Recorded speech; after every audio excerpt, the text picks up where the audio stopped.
Well, what do you know? It's Sunday evening, December the 3rd, and you know what that means. It means yesterday was Saturday and tomorrow's Monday. It also means it's time for another episode of The Ken and Glenn Show.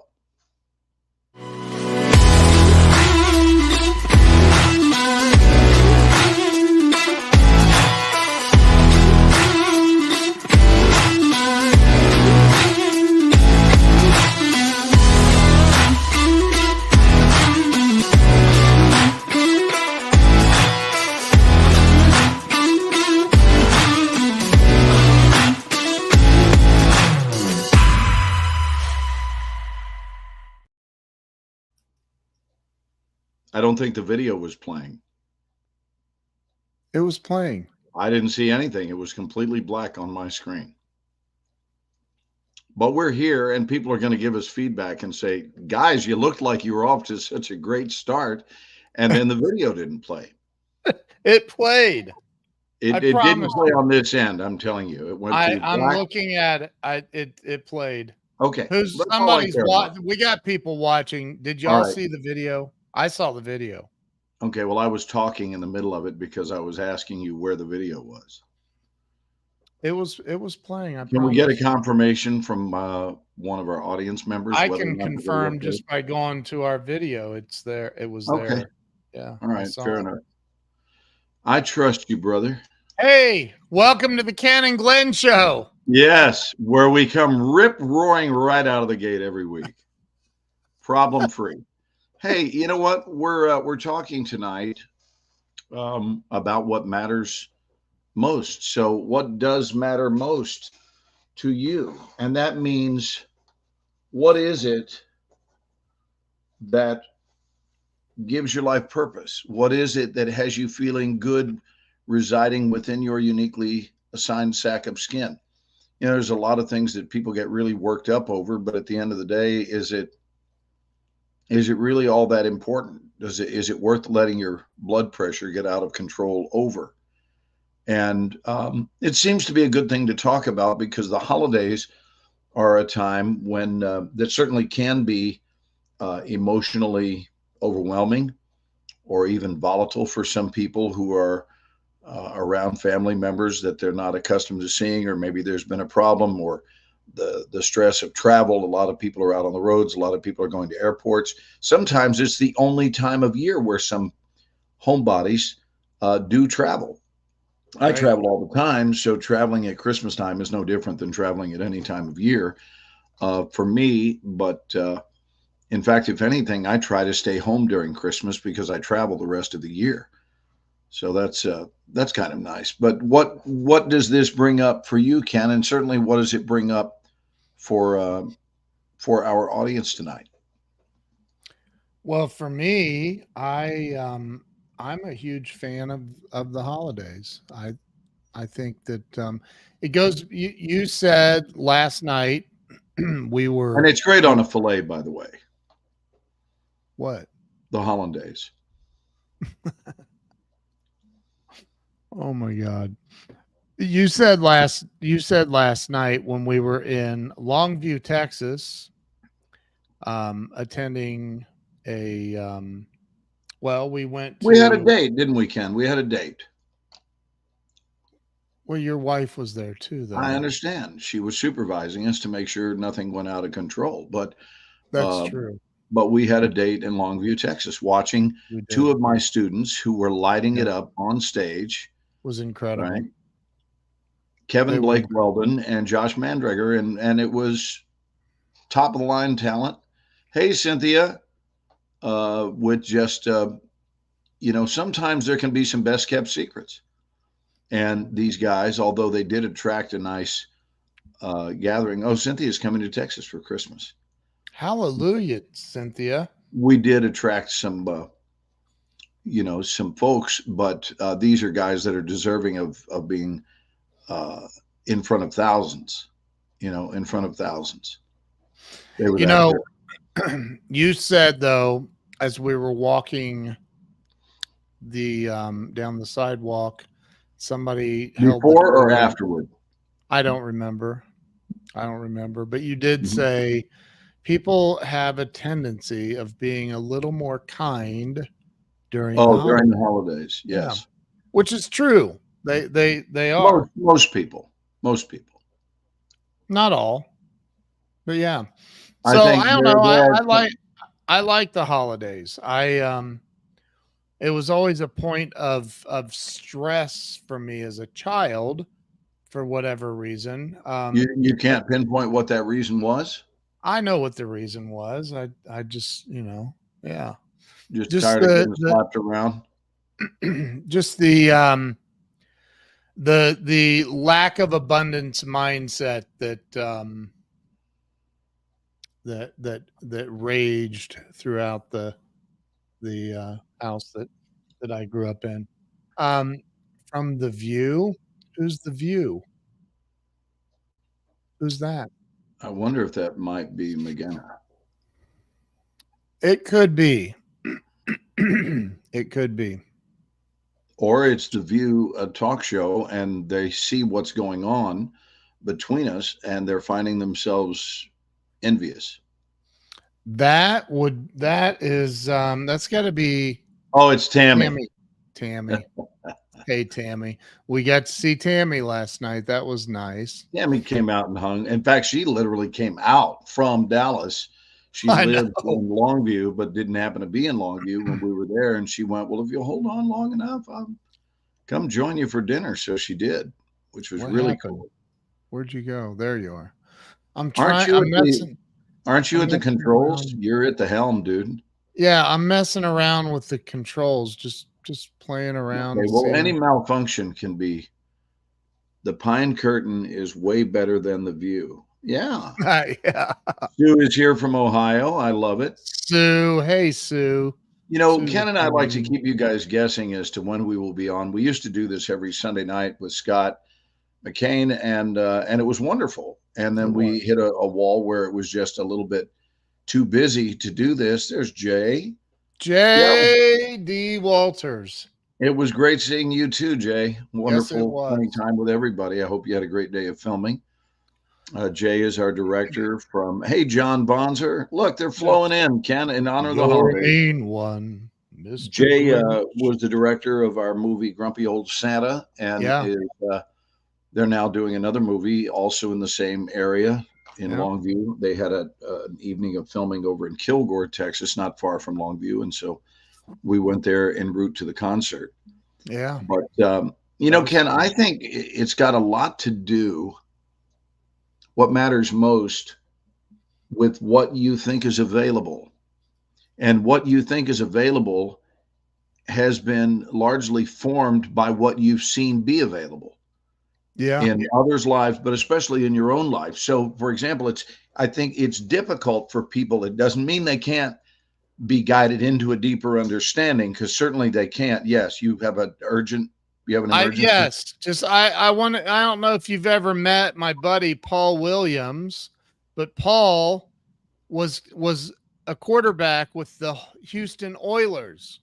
Oh, way back in the day. Way back in the Back day. in Earl Campbell days. He actually was during he was the backup quarterback for Warren Moon. So Paul actually holds a record with the Houston Oilers. You want to know what it is? I, of course, would love to know what it is. He's the only NFL quarterback to play for the Houston Oilers ever to never see one single snap. Not one snap? I don't think. I think that's money if you can get it. He told me that. He's funnier than hell, man. If you can get a nice paycheck, and never, of course, I'm sure that wasn't Paul's vision when he signed on there. He probably wasn't thinking, man, I'd love to put on these pads every week so that I could never play ball. But you know what? Of the great jobs you can be paid for to never do, Ken, you knew that I was paid to direct a film that I didn't direct. I know. You know, that's a true story. And it was only a little over a year ago. I know. Crazy. I was paid to direct a movie. Went down to Austin. Name was on the call sheet as the director and everything, and then found out there was some monkey business going on, and so I left. And they had to pay me, which was really cool. That was really cool. Somehow Warren Moon, and Was uh, also a was also a CFL CFL player. player for Now, Edmonton. who's this? That's the Who's this? Canadian Football League. Yeah, And yeah, I get Edmonton, that. Alberta. But who is the Facebook user? It's got to be Patricia Gigich, maybe. No, Facebook user. Oh, okay. There it is, Patricia. Why doesn't it give everyone's name? I'm puzzled by that. Because she's in the Facebook group, and if she hasn't gone to StreamYard.com/Facebook and given them permission to show her name, it's going to show up as Facebook user. Same with Tammy. She's probably in a Facebook group watching. Can I go ahead and jump off the high dive? Just go to my page. Anyway, go back to what you were saying. I'm sorry. Jump off the high dive here? Let's jump, dude. No, I just find that, for example, because we're going to be responding to the quality and the stimulation, frankly, of our lives that our lives provide for us, it makes sense to me, and this is something that has always made sense since I was a teenager, to go ahead and begin assembling an interesting life, a multidimensional life, a life that I found to be interesting, always interesting, and certainly always stimulating. And that way I could look forward to living it every day. And that plan worked out quite nicely and is still working out at age 64. I'm not being boastful when I say that. I'm being truthful that that's what I wanted out of this agreement to live life, knowing that there are certain systems in play and there's certain ways of being. I wanted to make sure that whatever my agreement with life was, that it would be fascinating. And here's another one that a lot of people probably undervalue, that it would be fun. And I actually think, and it's very sad, I think that the word fun is too often saved for vacation. And if you're only having fun on vacation, that is massively disproportionate, right? It's 50 to 2. Yep. 50 to 2, 50 weeks a year of doing perhaps what you don't love, and then 2 weeks a year you feel alive, right? Because you're having fun. And I got to tell you, that math does not add up well. It just doesn't. And it's great that you're having a blast when you're on vacation, but what if, just play what if with me right now, if you would, what if you made special efforts to have your life resemble a vacation, right? So that you don't have that vacation work separation. They don't feel far apart. And you actually now doing something that you love so much that you don't need a vacation from it. You can take one if you wish, but it won't be based on need. It will be based on choosing it. And this is under the heading of designing our lives, as opposed to enduring them, which is a very small percentage, and then a really large percentage, which would be in about the 95% range of simply living your life, which means you're having other people place their designs upon you. But once you've had a few significant developments, I'll just call them that, Ken, significant developments, significant attention-getting developments where your reaction is, hey, that just happened. That just happened. Wow, wasn't that beautiful? Wasn't that cool? Wasn't that fun? Wasn't that interesting? Wasn't that multidimensional? Wasn't it stimulating? Wasn't that something else? I can't wait to tell people about it. And I'm so grateful for the people that shared it with me, that's kind of what I dreamed life would be like. So I'll try not to be long-winded with this, but the more experiences we have like that, the more creatable those experiences tend to be in our minds. So all it takes is one to be able to say, you know what? I placed myself well. Meaning where that could occur, right? So the law of proper placement, meaning proximity, if you want a certain thing to happen, then place yourself in the area where those things occur. I wanted a career in film and TV. They don't teach that in Topeka, which is why I didn't move to Kansas, but instead moved to Los Angeles. I suppose if you want to learn something about a specific business that happens in Kansas, then off to Kansas you go. I noticed, for example, Kansas is not the home of a big training center for boat captains. Anyone who wants to go into shipping doesn't head off to Kansas City, Kansas, to attend the shipping, captain training. If you want to be the captain of a major cruise ship, let's go train in Kansas. They don't do that. Probably so not. Where is the action? And McGinna is here with us now. I know. Hi, cool. McGinna. So I'll wrap this up because I'm curious what the audience feels about this stuff. But it's a matter of when we position ourselves well today, here's the formula. Then you wake up tomorrow both differently and better. And you also sleep well. You do. You certainly sleep better. I don't know whether or not you'll sleep well, but you will sleep better if you have an active relationship that is going on between your today and your desired tomorrow. Yep. And tomorrow doesn't mean literally just Monday. It means all of your tomorrows. What groundwork is being laid down today to make tomorrow go just a bit more smoothly, easier, more enjoyable, right? So we begin assembling those lives for ourselves, and we do it one day at a time, one experience at a time. And then you form a habit where you go, you know what? Part of my daily habit is I'm not only devoted to the now, but I'm devoted to the efficiency and the beauty of my tomorrows, right? And that's why I make the choices that I make today. And then suddenly when you wake up, you're not waking up behind the 8 ball, or worst case scenario, Ken, worst case scenario is waking up and the first thought you run is one of regret. Man, if it's on my watch, I want to try to heal that from as many people as I can while I'm alive. Yep. That feeling of waking up with regret about what you did last night or how you behaved a week ago, or, God forbid, it's with thoughts of regret from something that took place 20, 30 years ago, or in your upbringing, and you're still grieving that. And this is a brand new day, and you're going to miss out on it because you're not only not present here, but you're camped out in yesterday and yesteryear of what happened to me when I was 6 years old, 8 years old, 10 years old, and what Uncle Johnny said or did when I was 12. And it goes on and on. Well, I mean, not worse than, on top of that, the actions being taken by people living in the regrets of their behaviors, they have a tendency of continuing, which only makes life more difficult, and it doesn't need to be. So, well, don't you think it continuing is in order to give the person a chance to rehearse the story some more every day, to keep telling the story? Self-fulfilling prophecy. Yes. Yeah, I totally agree. What does the audience think? What do you guys think? We're talking about this. Doug's here. Hey, Doug Wing, good to see you.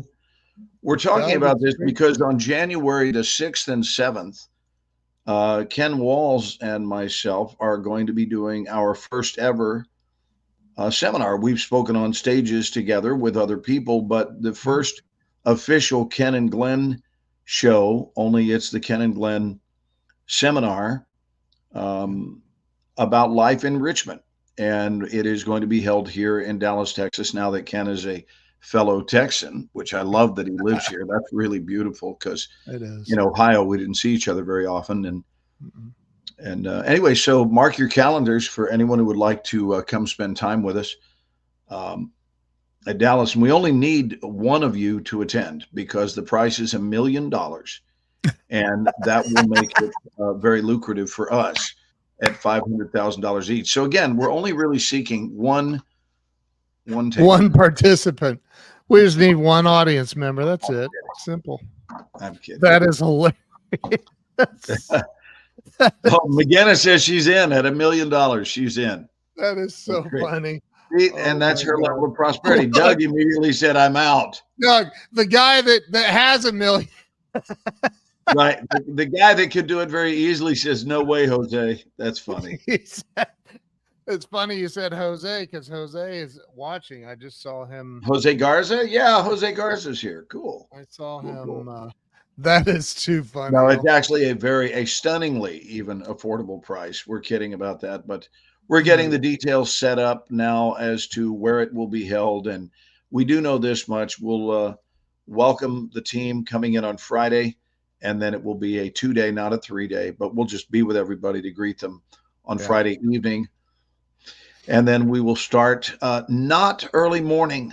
Repeat, Ken and Glenn, we'd like to introduce ourselves to you. We do not believe in the old adage, the early bird gets the worm. However, we do believe that the second mouse gets the cheese. And we think that the cheese typically is served at about 10 a.m. So you won't get any of this 7 a.m. stuff from us. Nope. Our first meal is going to be lunch, right? Not breakfast. That's right. I don't eat. I have never eaten breakfast in my life. Excuse me, Ken. Take control. I've had dinner served to me. Okay, I'm gonna take control. So, we are very, very excited to. We're doing it January 6th and 7th. We already have people committed. We don't have all the details to give them. It's going to be in the $1,000-ish range, somewhere in there. For the 2 days with Glenn and I, and it's going to be everything that he talked about. We're gonna go through a lot of things. We're putting the whole curriculum together right now. So, Jose said, "I'll take 2." I'll take 2 at $1 million. We only need 1 though. We're not going over 1 person. Only 1 person can attend for $1 million. And that's it. So I'm kidding. And by the way, we just want to talk with everybody tonight. We're not, this is not an infomercial. No. For our seminar. We just want to get the date out there so you know about it. Do you take points? No, but you get brownie points for attending. So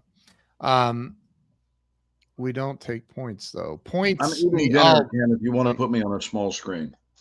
Okay, I'm gonna let Glenn eat. I still will chime in, but yeah, in the background, I can see you in the little. What are our folks thinking? Thing down there. Yeah, what do you guys think about everything Glenn was just talking about? Recap it, Glenn. Well, it really about when you wake up in the morning. What is the feeling in your belly? Is it a feeling of optimism? Is it a feeling of being lost? Is there a leaning toward depression? Is there an excitement to the new day? Because we want to find out what the hitch is in your giddy up, because Ken and I are a good team. I got to say this about, I'm going to be transparent and real. The book, The Road Less Traveled, the very first sentence of that book is, life is difficult. And he's not setting you up to become a whiny baby about your life. He's literally saying, look, the sooner you accept that life is difficult, the easier it is to transcend the difficulties in life. And I am here to tell you that I don't know what the reason is. I can't give you a good, solid reason. I have 21 years of recovery and sobriety, and very, very grateful for that. But I can tell you that I literally it wasn't too awful long ago that I came to a realization about myself that I had gone almost every day of my life waking up expecting bad things to happen, not intentionally expecting it. I realized that, oh my gosh, I think that my brain is wired in such a way that I wake up with these, and I would never get on and say, oh God, here it comes. Here, I'm waiting on the other shoe to drop. But I realized recently that I was experiencing that, not every day, but quite often. I was waking up and having these expectations of things not going well. You mean you thought things were getting ready to turn to doo-doo? Yeah, and it was, again, it wasn't look, there are people in this world that will sorry, I did that was an I'm accident. done. I'm done. But I there just done. there are people in this world that will When your lie to wife brings you. you an amazing meal, you don't go, honey, I'm in the middle of a show. Right. Now, I maybe mean, if you're Dan on network Rather would television, but if it's the Ken and Glenn show, it's like, let's eat and continue yeah, talking. Dan Rather would have eaten on air. Why not? Mhm. Dan Um, would rather eat on the air. but if somebody tells you that they never have feelings of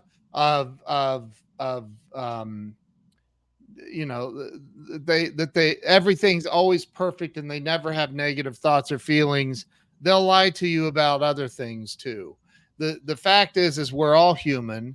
We all have moments. We all go through ups and downs in life.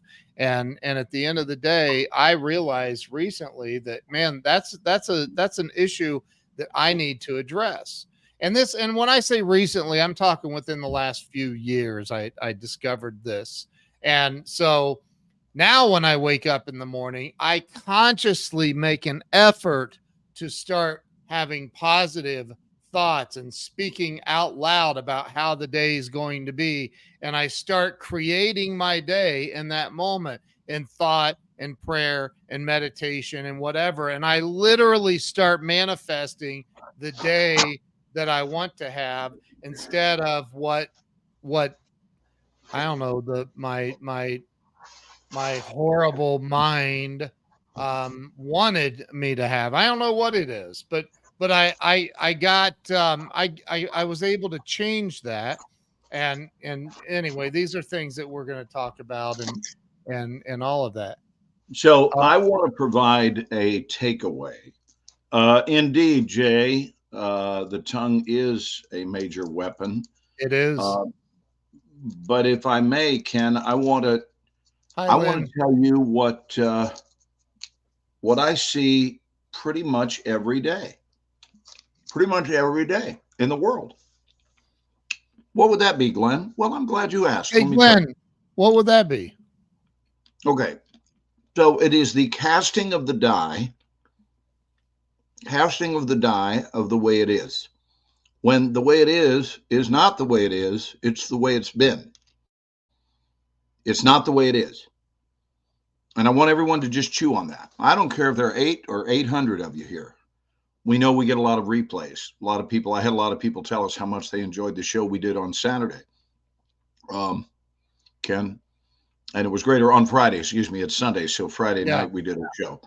But what I'm referring to is someone says, for example, and this is not to deny what it is you've been dealing with. But for example, I'll have a student that comes in and goes, so here's the deal. So I have trust issues. I'm just giving you an example. Someone says, I have trust issues. And what I immediately offer counsel about is, and that's why. And they go, what? And I said, because you led with declaring that you have, as in present tense, trust issues. So let me ask you this.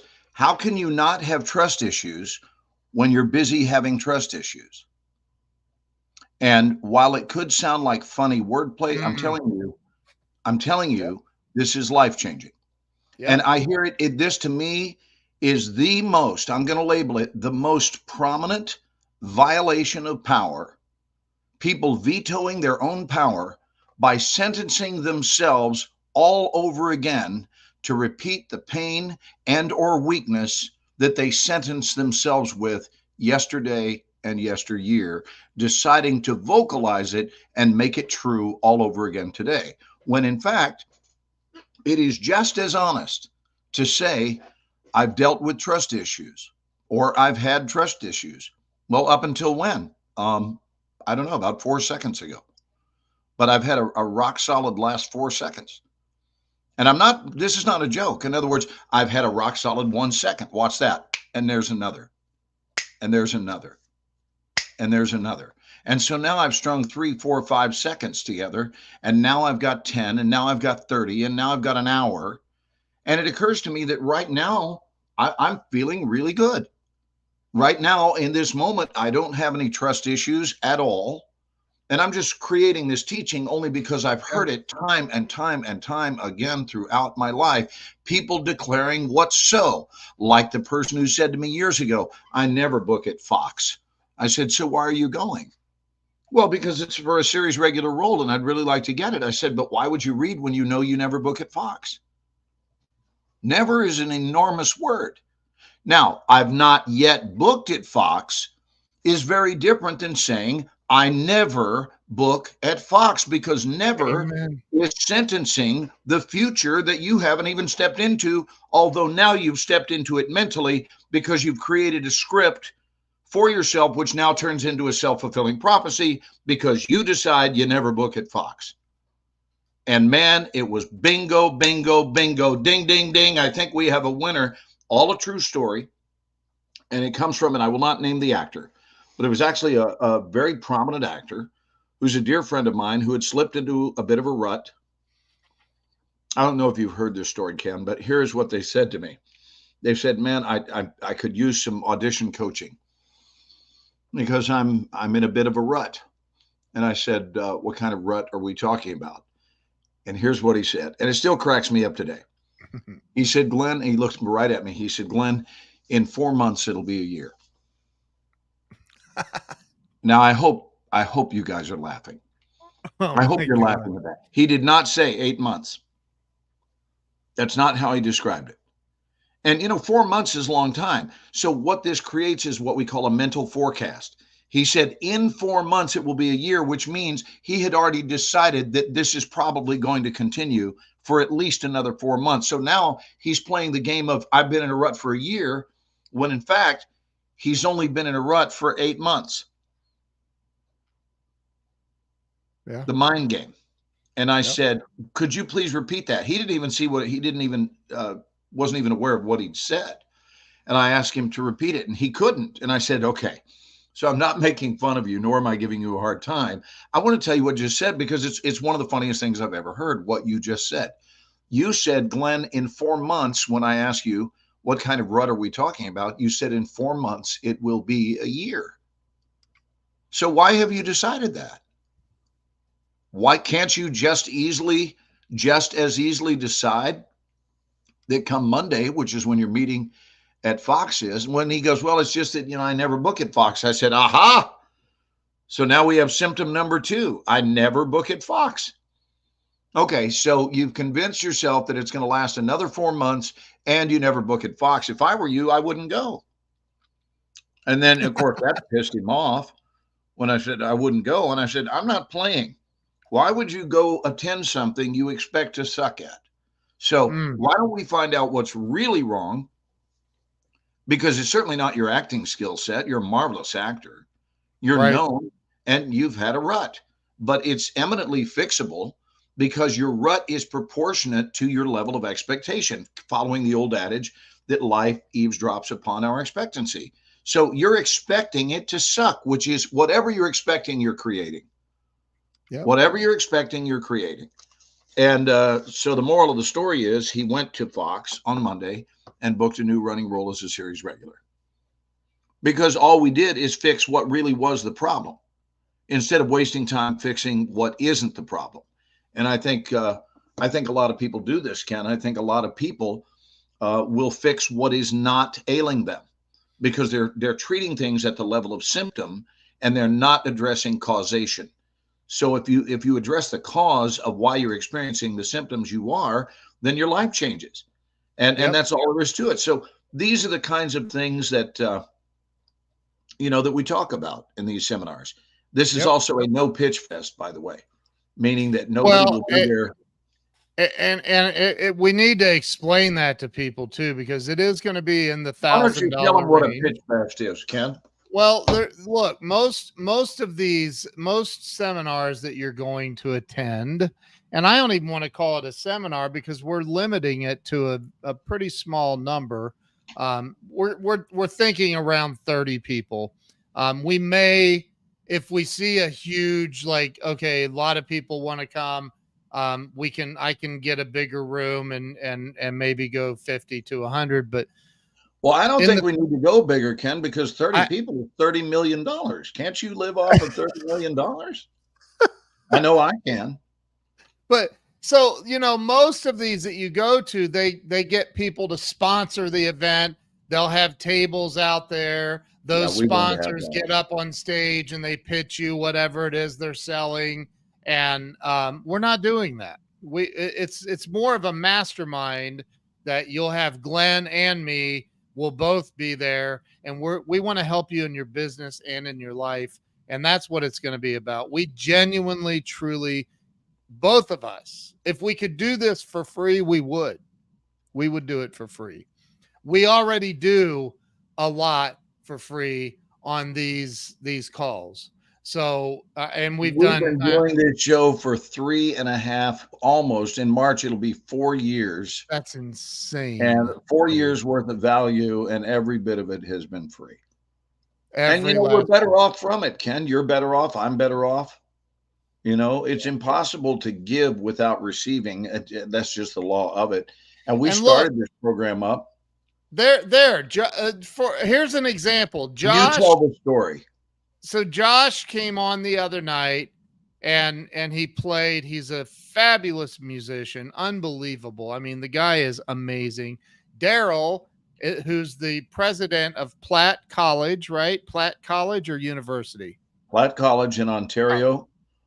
That's the California. main center, but there are 4 locations: Riverside and Alhambra and Anaheim.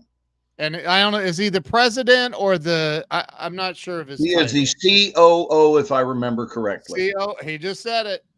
He's the COO. I know this because I introduced him as also being loving, which makes him the cool guy.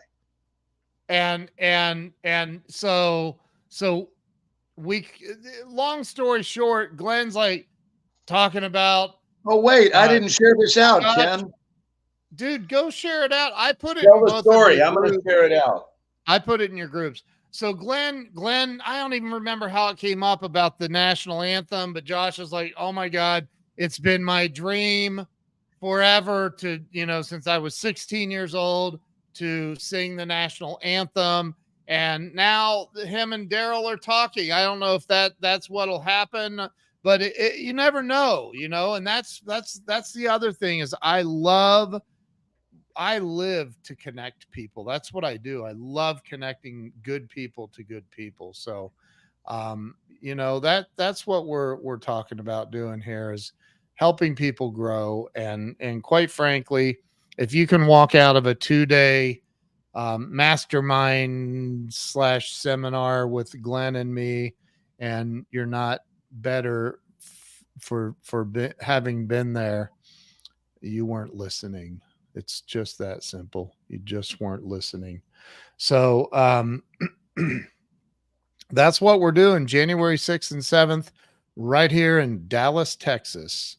And the venue is absolutely amazing. You will not believe. Tell them about the venue, Ken, just so that they can look forward to it, because I've been given 2 tours through that building, and it is most impressive. It's incredible. It's right here in the Colony, which is part of Dallas. And look at that. As long as he can make it, he's going to be singing in front of 8,000 people. Unbelievable. That is so I would call that 2 things, Ken, if I may. I would call that boomeranging and pole vaulting. Yep. Right. So boomeranging, that I have a TED Talk online. Yep. And I talk extensively about boomerangs. Tell a little bit about that. Whispers and boomerangs is the talk. Yeah. And whispers, of course, are about honoring that voice within. You tell that. I'll be right back.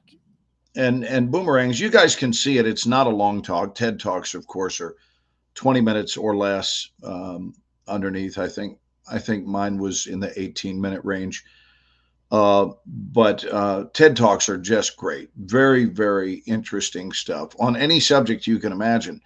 But I was talking about the importance of making every day of our lives and every opportunity within the day the hurling of a boomerang, and what you're signing that boomerang with is your signature of love. That's it.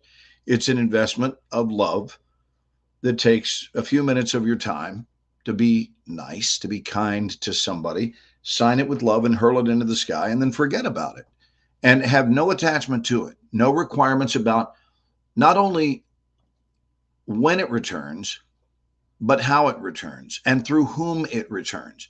The nature of boomerangs and the trust affiliated with boomerangs is that boomerangs return. It's their very nature to do so. So you don't have to worry about that which you sign and hurl into the sky with love coming back. Of course, it comes back. That is a certainty. That is on the chart that I designed many years ago. That's the top level, the level of inevitability. So you see that as an inevitability. And then what you start doing is stockpiling all of these love themed tosses into the air. And then before you know it, that's where your prosperity comes from, because all of these boomerangs that have been circling around for a week, 2 weeks, 3 months, 6 months, 8 years, 12 years, 35 years, whatever it is, then those are circling back. And every day, I will tell you that every day of my life, I am the recipient of energetic boomerangs. And I would say that most of them they're not returned to me via the original source that I invested in. And that's the beauty of this incredible world we live in. The universe is so infinitely wise that whatever I send in with the purity of love, and it has to be that, it can't have a fish hook in it, right? A fish hook is deception. It can't have that. It has to be purity of heart. And all I want to do is add good to this moment, period. No strings attached. And that's how I live my life. And so, the golden rule taught us that to do unto others as we would have them do unto us. And while I think that's a great way to live, and certainly a way that will fail nobody when we truly adhere to that, I do believe that there is a platinum revision of the golden rule. So it's still the golden rule. And hear me out, because this is really good. This is really good stuff. The golden rule, again, do unto others as we would have them do unto us. And the platinum rewrite of the golden rule is do unto others as you would have life itself do unto you. Meaning the person that you're doing it for may or may not return that investment. That's a fact. That's a fact. And for the record, most will. When you are kind and loving and genuine, so we're talking about authenticity here. When we are authentic, the return on that investment, certainly more than 9 out of 10 times, Ken, I would say 99 out of 100 is equal amounts of authenticity. However, it may not be that way. And you may invest in someone, whether it's the energy of love, the energy of your time. It might even be a cash investment that you invest in someone. Maybe someone needed a loan or something like that. And it turns out that they don't pay you back. And instead of feeling like you somehow got screwed over, understand that that investment in the well-being of someone else will be paid back to you. It just may not be through the person in which you invested. So if we quit looking at it as though we are immature and we have this this resident insistence that, well, I invested in you and therefore you need to invest back in me, and what you're doing is a mistreatment of me and that's not fair. That's the little me show. That's when you're looking for opportunities to feel wounded about how unfairly the world and people in it are treating us. But when I have an insistence only of myself, that I come from love, and I do that, and this is what I talk about at all of my seminars. I just spoke to 300 people over the weekend at James Malinchak's event, and it was a wonderful event, a great audience, wonderful audience, a lot of opportunities to laugh. But the point is, when you feel good about how you showed up in the moment, were you loving? Check. Were you genuine? Check. Were you authentic? Check. Were you kind? Check. Were you helpful? Check. Were you generous? Check. Were you thoughtful? Check. Were you compassionate? Check. Was the circumstance better off because you were in it? Check. Well, then great. That's someone who can rest their head at night and feel really good about the way they're showing up in the world. Here's the good news for you. That will never, I repeat, never go unacknowledged in the macro. In the micro, it might seem that way. Keyword here being seen. It may seem that way. But the truth is, energy never goes unnoticed. And so the next day, we don't start behind the 8 ball of regret. We start that new day feeling great about how we showed up yesterday, and we're building on to an existing condition of wonderment, right? Yesterday was wonderful. So today we're going to pick right up where we left off. And we're going to build on that and build on that and build on that. And before you know it, you have a snowballing, if you will, condition. I don't have a script. I didn't read this stuff in a book. This is just life and the treatment of life in a very fair and thoughtful way that makes life work. So we begin snowballing today. And most of you, even if you don't live in a cold part of the country, you've at some point been in snow and you've created a snow person, I guess would be the correct verbiage today. God forbid we should say snowman. So a snow person. But okay, I'll say snowman. You say snow person. It was said in jest, Ken. But yes, a karmic boomerang. Exactly. Let's read what Patricia says. I have just named my next exhibition in October, the karmic boomerang. Thank you for your inspiration. Now you need to show up at this. That's great. So the idea here is that we, by every good action we take, every good thought we run, every energetic, loving contribution we make, we are packing that snow. And now we're rolling it. And as we roll it, it is getting bigger. And as it gets bigger, it's gaining momentum, right? And it gets larger and larger. And before you know it, the truth is, Ken, it begins to roll itself. Yep. Because it weighs that much. It's got great momentum. And this is when life starts getting really, really good. Or you can live from a place where no two events seem to have anything to do with one another. And it's all just some chaotic, weird dream, and nothing means anything. But the problem is, I'll promise you, you won't be having a good time while you're down here. Right. And if you can either have a good time between now and your earthly departure or a terrible time, I would choose a good time every time. So that's really what you and I stand for. That's what our friendship is built upon. And that's why we had a great time over the last almost 4 years. It's crazy. It seems so much longer. That's crazy. I see names popping up on my phone as they enter. I see Mercedes is watching. Oh, Mercedes is watching. Tim Crabb was at least. Mercedes is watching. You're talking about Mercedes from Grand Rapids, Michigan. Mercedes aren't. Yeah, because I have a few Mercedes, but none that equal Mercedes. She is can I just say it? Can I say this on air? She's like driving a Mercedes is what she is. She's a badass. I mean, she is freaking awesome. She one is of your best actresses. Badass. Am I allowed to say actress? Is that? Yeah, you can say that. You don't have to say actor. Okay. You can say actress. On my watch, you certainly can. Wow. And I'm the director of the studio, so yeah, we're going to go with actress. I think you just named it Boomitude.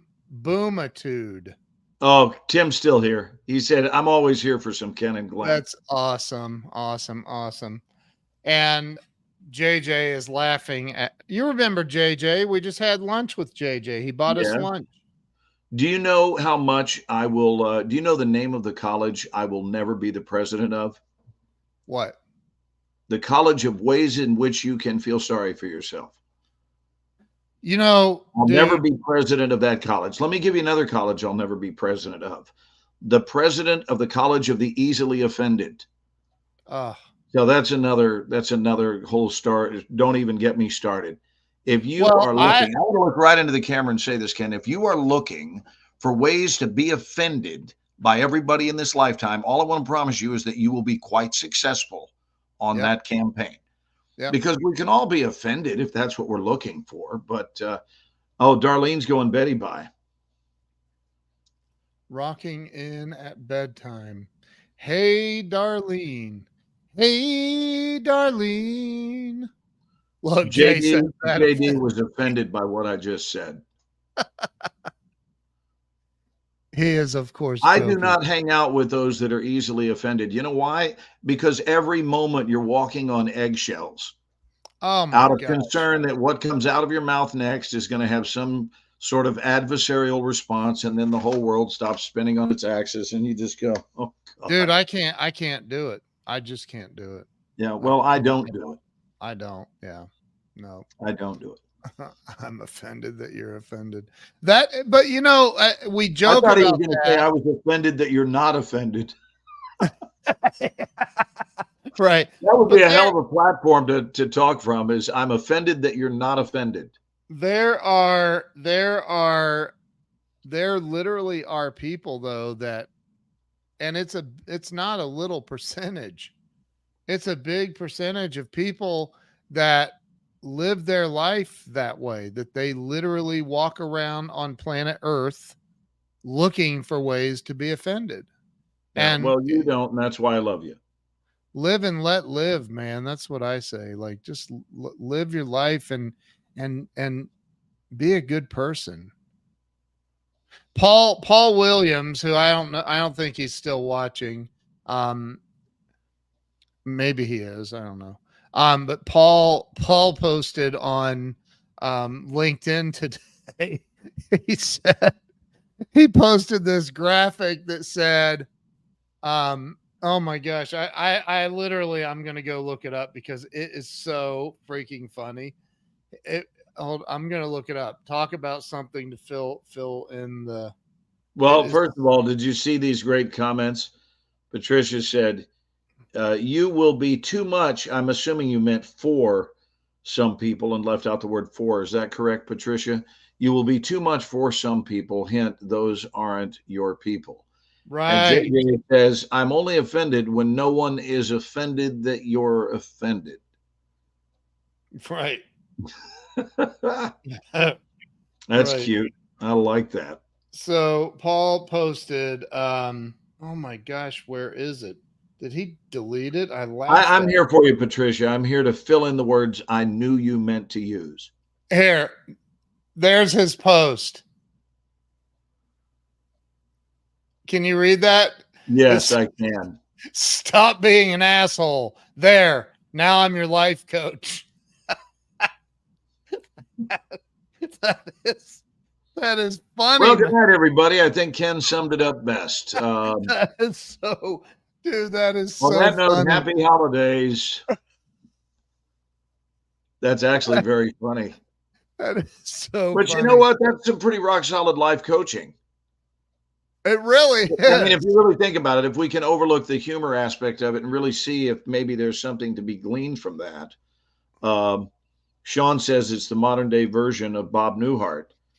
And he's talking about the short film, the short scene called Stop It, which is, he kind of bottom lines it for everybody by telling his patient, well, stop it. Just stop it. Yeah, it's such a anyway, we can't play it on the show, but if you guys want to be highly entertained, preferably not while watching our show. Don't leave the show to watch another show, but when we're done, and we're going to wrap it up early tonight because I've got to read a script because I've got to give an answer about a movie to somebody tomorrow, which is cool. But the thing is, the deal just put Bob Newhart, stop it. And Newhart is not EART, right? It's ART. Yeah, it's NEWHART, Bob Newhart. For you youngsters that may not remember him. You know what? If you want to have a good laugh, I'm going to suggest two little short skits. One is Stop It with Bob Newhart. And the other one is Tim Conway's The Dentist sketch. Oh, God. Anyone out here ever see Tim Conway and Harvey Korman in The Dentist sketch? Yep. So funny. Yeah, so Daryl, Ken and I will hopefully be going to the game. I will know within the next 2 days, but I think probably we will be attending the Dallas-Philadelphia game. And that's a season-defining game for both teams. And if Dallas, so Daryl, do not be offended that we're not rooting for your Eagles. Yeah, we're not. That's the true story. Sorry. We are going to be Cowboy fans that day, and if Dallas wins that game, Dallas and Philly will be tied. and they will have both beaten the other one. So we'll see. But Philadelphia just had an off day today. That's what happened. He said, and even great teams have. Oh, that's funny. No offense. Yeah. Yeah, I don't know if he was saying no offense because that's what happened today, or if it was no offense. I think both were true. Right. That's so funny. Oh, Daryl said he would be a Cowboy fan if he's invited. That would be so cool if he could fly in. That'd be so fun. Daryl, I promise you, I will take you to a Cowboy game and treat you to an experience that is unparalleled, which includes time on the field before the game, and then time in the press box having a lovely catered meal, followed by time spent about 6 feet away from my buddy while he calls the game, because he is the voice of the Dallas Cowboys. It's an extraordinary experience, and I've done it many times, not only here in Dallas for many, many years. I've long since lost count of how many times I've done that, but I've gone on the road too, and gone into several visiting, when we were the visitor, the Cowboys were the visiting team, and went into their stadium. And it was. I'm feeling moved to say something. Please. I gotta say this. I gotta say it. You and I are best friends, and I'm blessed and honored to know that. I don't even have to say it. I know it. Like, you know it, I know it. And there's the saying, familiarity breeds contempt, right? What that means is the more familiar you become with another person, quite often the less, I don't want to say valuable. That's not the word. The less you think about, the less appreciative. The less appreciative, or the less you think about, like in your case, your accomplishments, dude, are ridiculous. I mean, they're first off, you're probably the most recognized character actor on the planet, as far facially, not by name, but facially. And now the vast majority of it comes from the Ken and Glenn show. So thank you, Ken, for putting me on the map. I'm going to follow up on that. Remind me to follow up with that. But your accomplishments, 270 some odd movies and television shows, and your just the stuff you've done is absolutely unbelievable. And I've been out in public with you many, many times where people are like, "Oh my God, you're the guy from the game. You're from Call of Duty. You're the general." Or, "Oh my God, I loved you in 24, or I loved you in Moneyball, or I loved you in Black Hawk Down, or Star Trek," or all the things, man. Like, it's a lot of stuff. And I see this and I go, man, it always brings me back to, my God, I am like hanging out with a freaking super, super celebrity. Like, you really are. Buddy, you're also like one of the most humble people. Ken, water speaks its own level, brother. I get that, but I've also seen you cut off people. Like, I've seen you go, enough. Well, you haven't seen me cut them off. You've seen me set boundaries. I'm just saying, I've seen you, say, okay, enough. Would it be all right with you if I finished my meal? Things like that. Right. But there are people that are takers, and you're a giver, and unfortunately givers have to set boundaries because takers never do. And I think that one of the things that I see about you is in your humility. There's this other side of you that is just absolutely freaking brilliant, genius level brilliant. And I think that Patricia said it, that you're also a genius, because you are. You're giving me some big shoes to fill, bro. Dude, but listen, man, I've seen hundreds and hundreds and hundreds of speakers. I've interviewed over 550 speakers, celebrities, entrepreneurs on my show, and I've never seen anyone that can articulate any given situation the way that you can. I don't care what the situation is. Your life sucks. Here's why. And you come up with the most unbelievable analogy. The fact that, I'm getting, but when you're done, let me know so that I can extol your virtues. I'm getting to a point. The point is, we're talking about doing a 2-day seminar for approximately 30 people. That's it. 30. That's it. Only 30 people get the opportunity. Hold up the zero so that they know this is not the new 30. 30. There you 30. Go. 30. But the 30 people are going to have the opportunity to not just hang out with you and watch you make a movie. They're going to watch you impact and change their entire life. Which I would rather be doing than make a movie. Because I am here to tell everybody here, my life has absolutely been impacted and taken a 180-degree turn. And it was going pretty good, man, but it's going unbelievably well now. And I attribute 99% of that to my relationship and friendship with you. And I mean that from my heart. I really, truly mean that. The fact that people honestly, like, they have no idea what's getting ready to happen. This isn't like Glenn's going to come in and speak and that's it. You're literally hanging out with Glenn for 2 days, and me. I'll be there too. And we've talked about doing this for years. In fact, back when we first started the Ken and Glenn show about 3 months in, people are like, we were talking about going on the road with it, traveling across the country. And still are. Right. And people were like, oh my God, I'll sell tickets. I want to sell tickets here in Cheyenne or wherever. But look, man, we're doing it. The foot has been released from the brake and we are stomping on the freaking gas.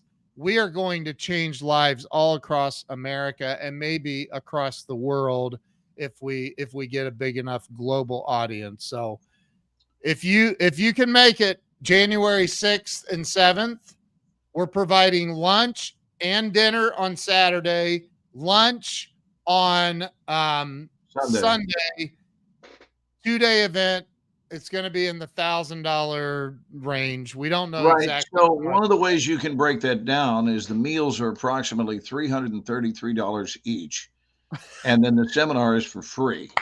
So how many people do you know that will throw in the seminar at no cost, but they massively overcharge you for the meals?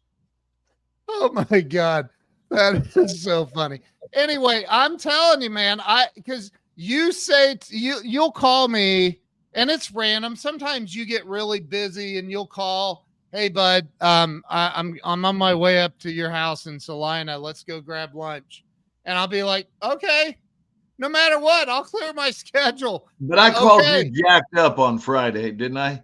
Oh my God, dude. I honestly, Ken, they could have handed me a light bulb and I would have lit that stuff up barehanded on Friday. All right, my turn to talk about you. Thank you for your kind words. And here's the other thing. I know that you're not blowing smoke up my butt, because to that point, that to me is your greatest characteristic, is your genuineness. I've never met someone that is as honest as you are in my life. I'm married to the other one that's the most honest. Right. And she is the female version of honesty, and you are the male version. And that includes, a lot of people will be honest when it's convenient to be honest, or when that honesty somehow bolsters their image. But you are honest about things that both bolster your image or could possibly even tarnish, and you don't care. You don't care because you would prefer to reside in the truth. That is a rare bird, my friend. That's a rare bird. And you know what? I've been involved in show business for so long, and don't even get me started about some of the prototypes that that you can find there. I'm attracted to the ones that are healthy. Yeah. And so I try, I don't think that life is a numbers game where you try to get as many people in your life as you can, or have as many followers or as many friends or any of that. That's unimportant to me.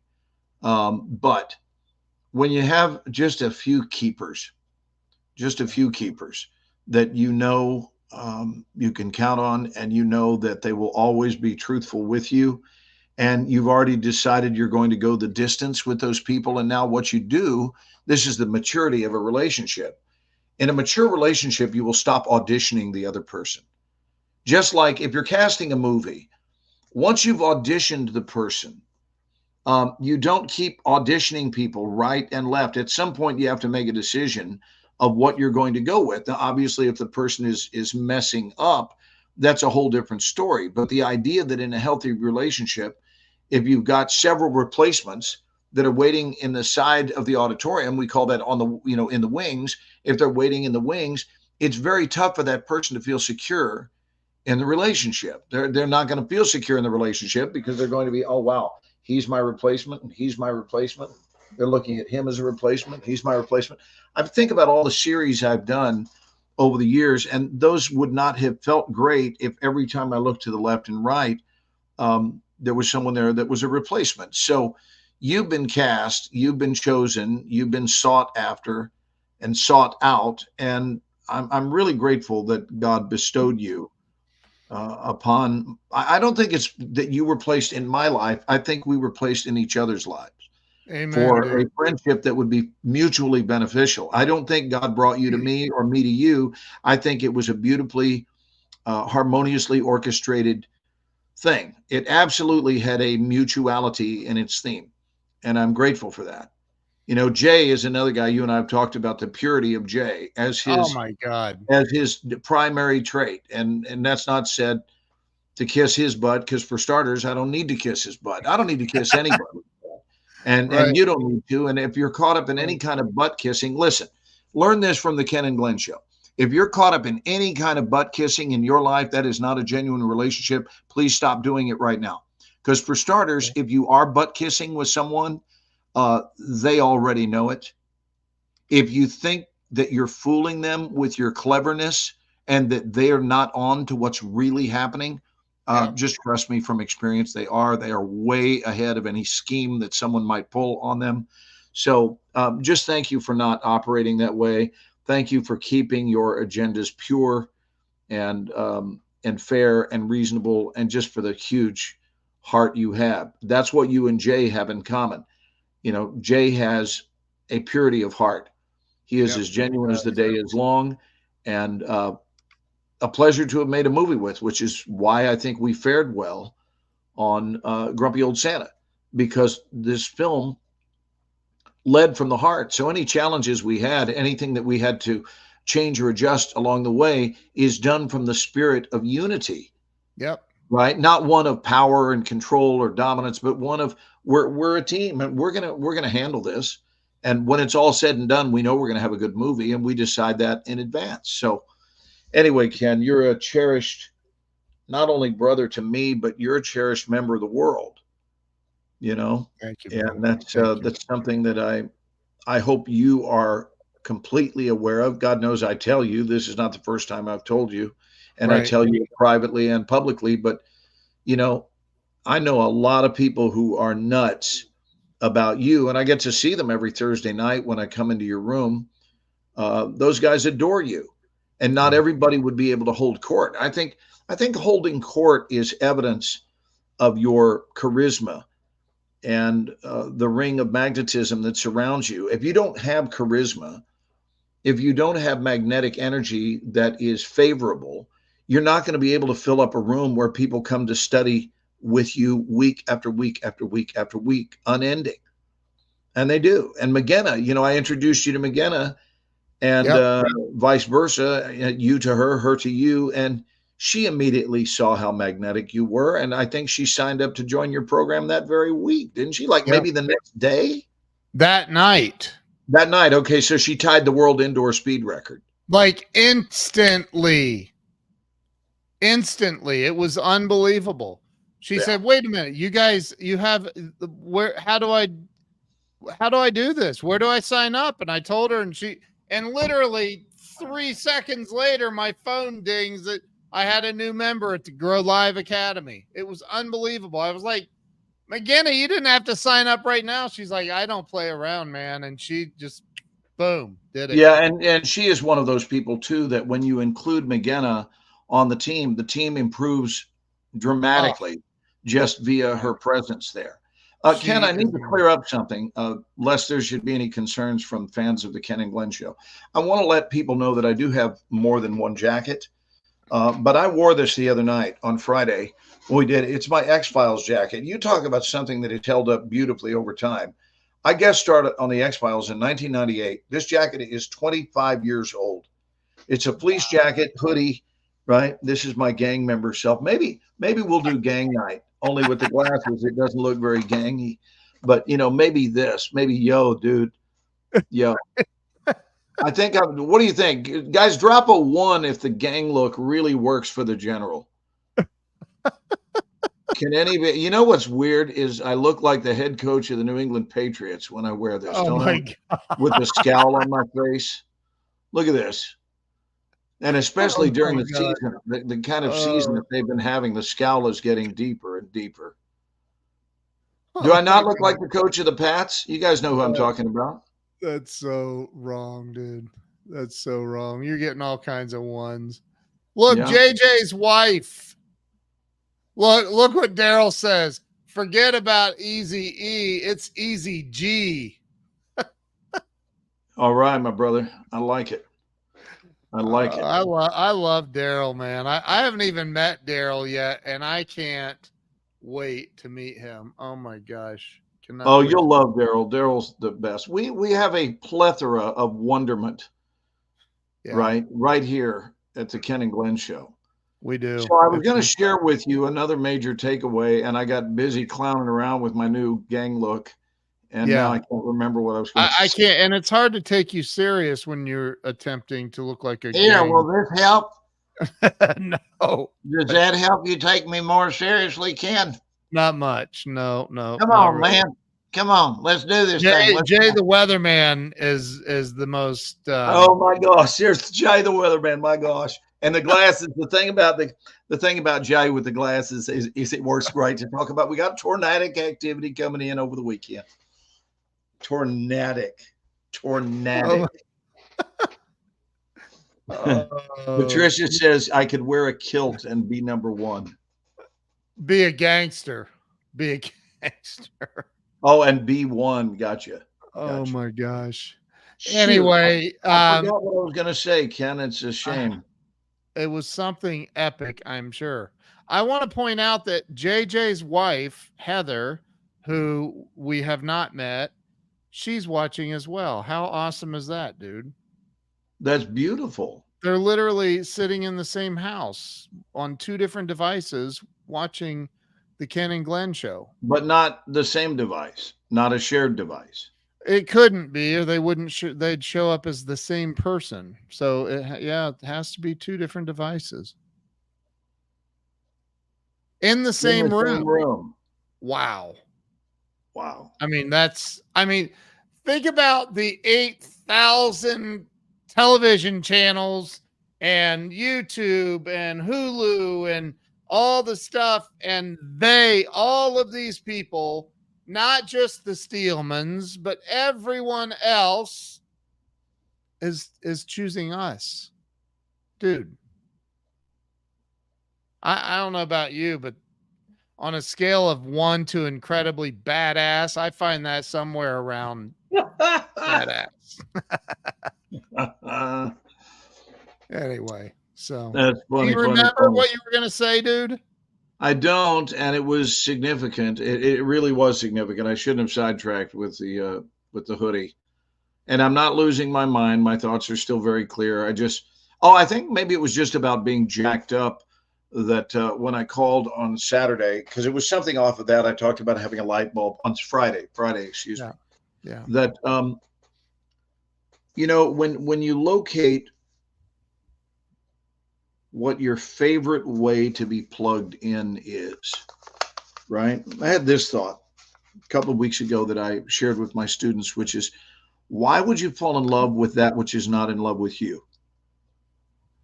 Why would you fall in love with that which is not in love with you? Meaning not just a person, but it could be a substance, it could be a circumstance, it could be a way of being, right? But if something doesn't treat you well, then it doesn't love you. It doesn't love you. I'm sorry to be so crystal clear and firm about that boundary, but love treats well. It's one of its characteristics is it treats you well. If somebody loves you, they treat you well. And so if you're in love with a substance that doesn't treat you well, what is the motive? What is the justification for being in love with that? Anything that runs over your life is not worth falling in love with. And we're now, Ken, tomorrow starts. We've done 30 days, right? This is when this latest thing. So we're at a full month now. Tomorrow will be the 31st day of this new challenge for my students of living with increased. Daryl says you said that at graduation. Students still comment on that living with increased intentionality, right? And that's how you can really design every aspect of your life, is just increase the intentionality with which you live, which means what is there in your life that you could do without, and that would be in your best interest. I'm trying to avoid the use of the word should, but that your life would be better off without it. But to this point, you reserved a place for it in your garden. Right? Yeah. There's a place reserved. And you're 100% certain that your life would be better off without it. Could you show the discipline to let it go? And then the flip side of that pancake is, what is there that you could add to your life, which would greatly benefit your life? And you, to this point, have not done it. And could you commit to doing that? And I ask for a commitment to those two things from my students. And I ask that in week 4. So we just finished week 4. We're starting week 5 tomorrow on increasing your vibration through the art of raising your own intentionality, being very specific about what you allow and what you disallow, right? And really, really being vigilant about it and hardcore about it, because that's how you create results. You don't create results by merely winging it, right? You can wing it along the way, but even when you're winging it, you still have to have an intended destination. You have to have a target to know what you're after. An airline that didn't have a destination would go out of business. They might sell a couple of tickets for the really adventurous people who don't care where they're going to go. Come on, we have no idea where we're going. I'm sure they would get people to board the plane, but how would they know what to charge? Because you can't charge somebody to fly them 200 miles what you would charge them to fly them, 8 or 10,000 miles. So we all know that. We can laugh about it, but we do know for a fact that an airline that had no destination would be an airline that very quickly goes out of business. It would be funny to do a few stand-up routines about it. We'd laugh, but ultimately they would go bankrupt. So our lives are no different. You have to have a destination. And then once you've stated the what, learn to stay the hell out of the how. Don't worry about how it shows up. Just get real clear that this is where I'm headed. This is what I'm doing. And now it came back. Ken, would you like to hear it? I would love to hear it. So this is not original. This is something I heard many, many years ago, but I thought it was so beautiful that I've used it as a teaching tool ever since. And it's that template. You and I just talked about it over the weekend. That template of, if you were charged with the crime of, and then fill in the blank. So for example, Ken, if you were charged with the crime of being a nice person, would there be enough evidence to convict you? Yep. And of course, the answer is yes. I can vouch for you. The answer is yes. But so what I say to my actors is, if you were charged with the crime of being an actor, I said this at the dinner table last night, didn't I? Yep. Right. If you were charged with the crime of being an actor, would there be enough evidence to convict you? If you were charged with the crime of being a good marriage partner? Would there be enough evidence to convict you? If you were charged with the crime, and we're saying with the crime, not literally, because it's certainly not a crime. We're just hypothetically, we're painting and metaphorically painting a picture that if you were charged with the crime of having healthy thinking, would there be enough evidence to convict you? So then the answer here is that if we want a particular something, a specific something in this lifetime, we're going to have to gather up some evidence. It's going to have to look like that if we're going to build a case. And you know this, don't you, about the way the legal system works? Even if they have a case like for murder or something like that, they will not file, they won't go after prosecution unless they believe it's a winnable case. So I believe that our psyche and our subconscious mind largely works the same way. Our subconscious mind says, tell me why you believe that's doable. And it's not doubting you. It's not doubting you at all. It's actually just testing your faith. Tell me why you believe that's doable. And I don't know why anybody, Ken, would head down the highway of life looking to achieve a specific something if, when questioned, they are unable to answer exactly why they're on that path. Well, I don't know. I think it's great if any CEO was to say, so if I were to hire you on as vice president of this company, if I were to hire you, why would that be a good decision for me? You better have an answer. And it better not be some cheaply fabricated answer. You should know unequivocally that you would be a significantly good choice for their company and why. Instead of, well, just, it sure is a job I'd like, so I'll hope that you hire me for that reason. That's not a very solid reason. No. But if you can convince me that the team is better, I want to throw this out there for you guys. The team is better. This is you talking, not me. It's also me. But right now, this is you talking, because I honestly believe the team is better with me on it than with me not on it. Oh, wow, that's a hell of a statement. Tell me more. And then you better be prepared to tell them more. Why is that true? And if you can't do that, then you're really not positioned to win at the very game you're pursuing, because you haven't even decided what it takes to win. You've certainly got to be able to build a case for yourself.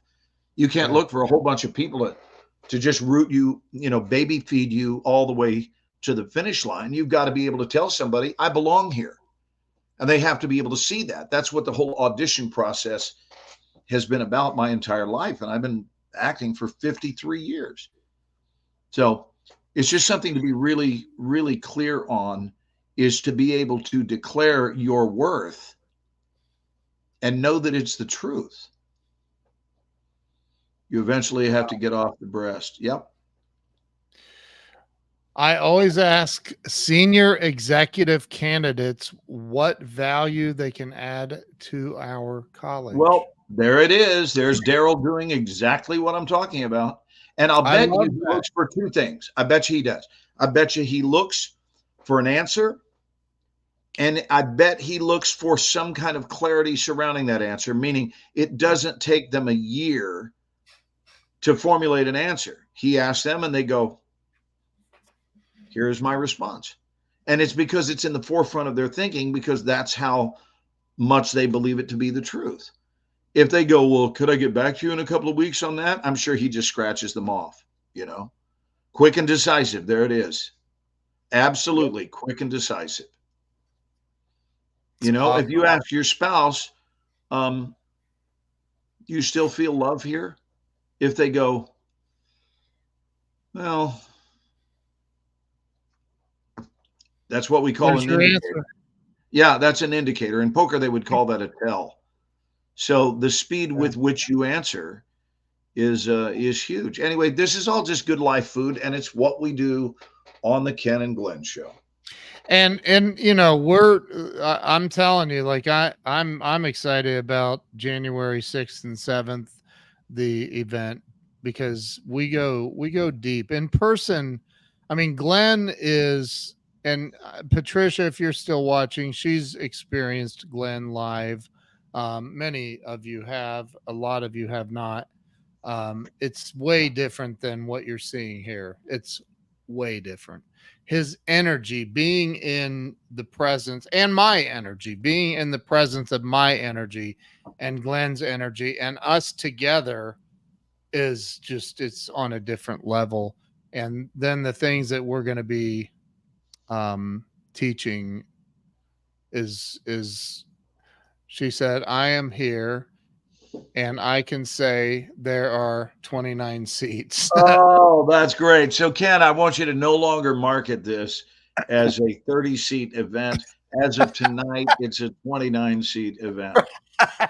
She said, I have front row. I love it. Right. So, you know, Can and we go there ahead are, and tape that off? Can we tape off a seat for Patricia on the front row? I think so. it's done deal.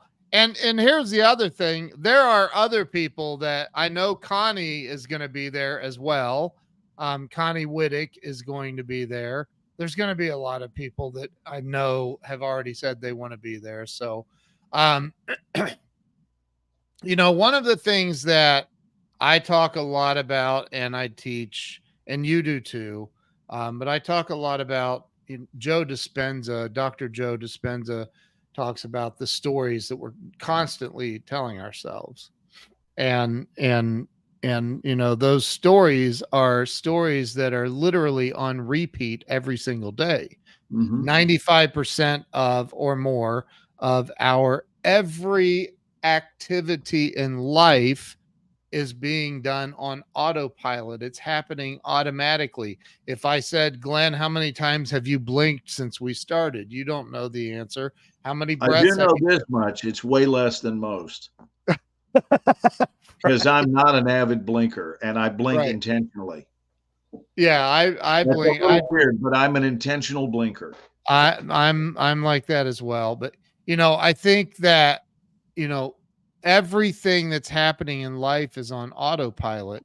And you talk an awful lot about this. I do. When you become extremely intentional and you decide, I'll give you an example. We'll give a real life example right now to everybody. Patricia Gigich has already decided that she's coming to our event. Decision made. She's not thinking about, well, how am I going to come up with it? How am I going to rearrange my schedule? She's coming from Canada, for the love of God.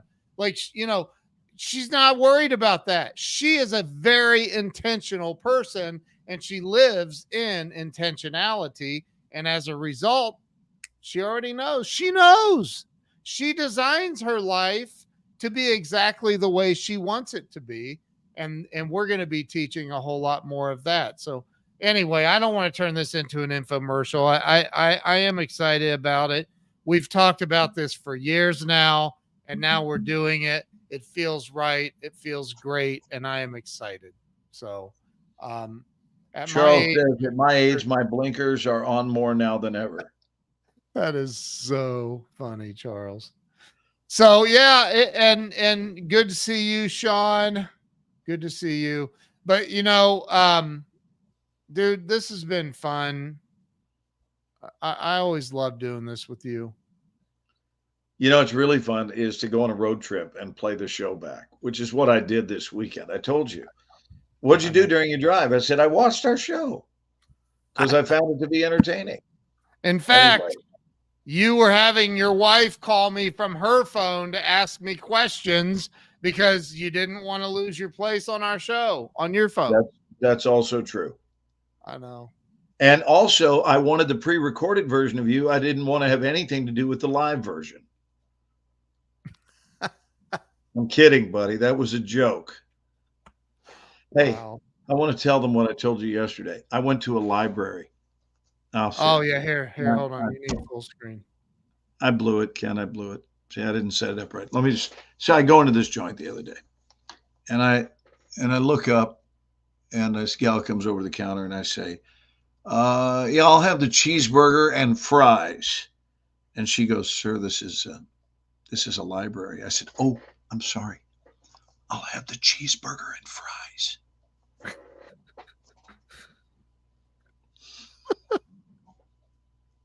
That's my joke for the week. There it is. End scene. End scene.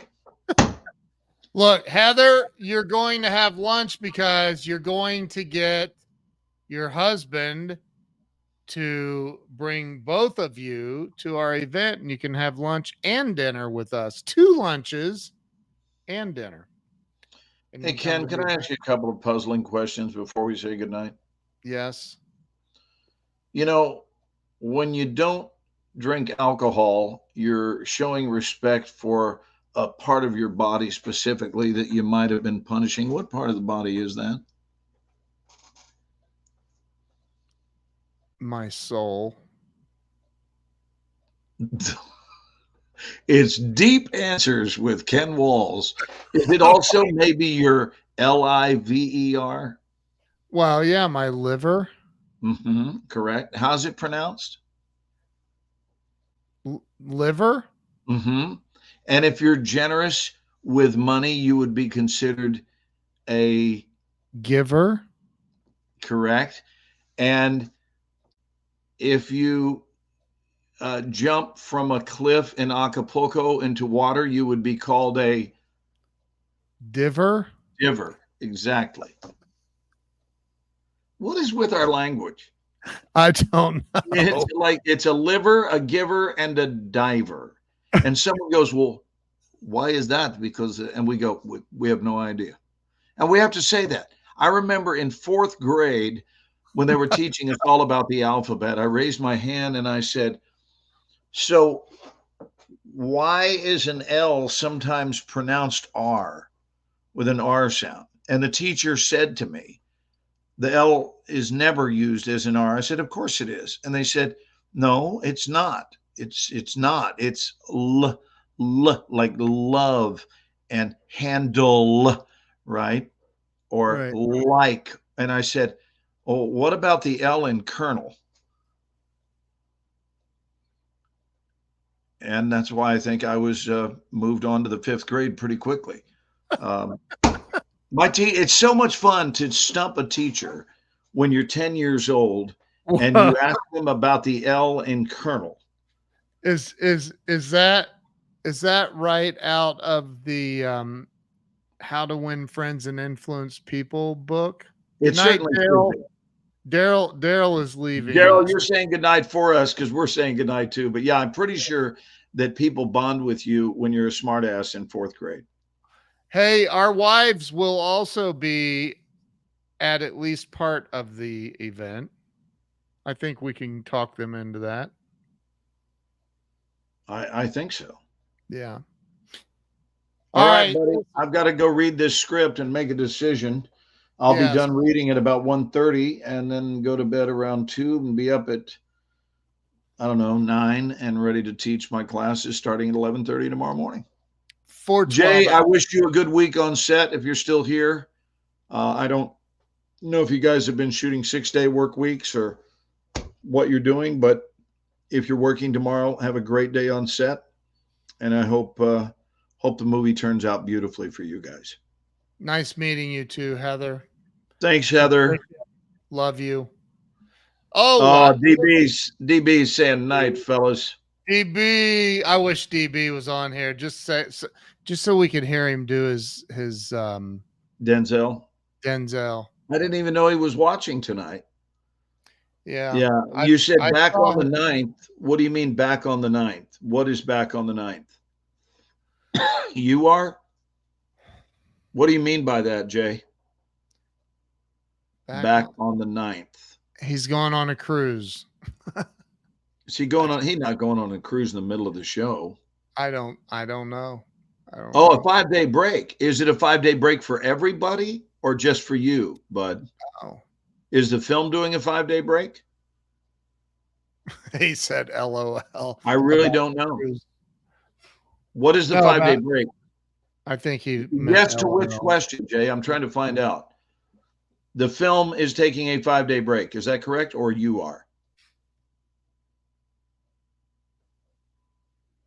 Silence is also a valued part of the Ken and Glenn show.